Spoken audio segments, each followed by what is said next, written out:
In today's video, I'm going to teach you how to record total daily sales in QuickBooks Online from your POS system. We're going to walk through a simple, repeatable way to bring in your daily totals rather than every single transaction. This keeps your books clean and matches what you see on your POS reports and bank deposits. Start by going to the plus icon labeled New in QuickBooks Online. From the options that appear, choose Sales Receipt. A sales receipt is perfect here because it records both the sale and the payment at the same time, which is exactly what you want for a daily summary. At the top of the sales receipt, look for the customer field. Instead of choosing an individual customer, you'll want to use a generic one. If it doesn't already exist, create a new customer and name it something like Daily Sales. You'll use this same customer every day you record your POS summary, so all of your daily entries are easy to find and review later.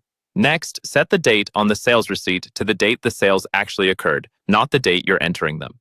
This is important for accurate reporting, especially when you're reviewing sales by day, by month, or comparing to your POS reports.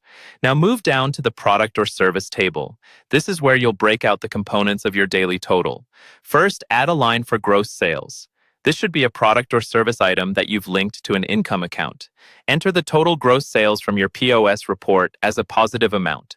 This represents all the sales before any discounts or returns.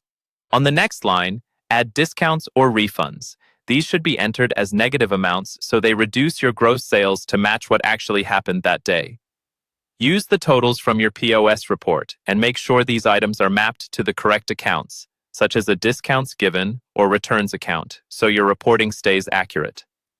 If you're not using QuickBooks' automated sales tax feature, you'll also want to add a line for sales tax. Enter the total sales tax collected that day from your POS system.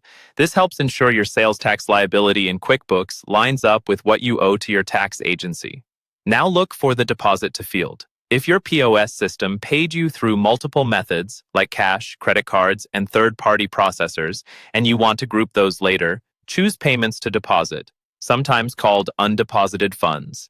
If the money was a single payout directly into your bank account and already matches your bank feed, you can choose that specific bank account here. Once everything looks correct and agrees with your POS report, click Save and Close. That's it. Repeat this process each day, and you'll have a clean, accurate summary of your POS sales in QuickBooks Online.